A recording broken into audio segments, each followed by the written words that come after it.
ano ba yung mga attitude na kailangan dalhin pagka nasa cruise ship ka na? Ano ba yun?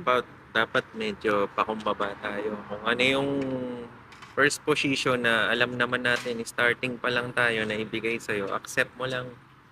Kasi sa barko naman, may mga barko naman na pwede kang mag-cross training. Kapag alam mo na yung trabaho mo, then magpo-cross training ka sa ibang course na, ibang trabaho na gusto mo talaga, Mm. go ka na ron. Ganun pala yung mga Tsaga-tsaga Tomodachi. lang doon sa barko, tsaka number one yung pakikisama. Wag na wag mong tatanggalin sa sarili mo yung pakikisama. Yan, Kasi napaka-importante iba't yan. ibang lahi yung makakasama mo sa barko. Kahit matagal ka na ba nagbabarko, Tomodachi?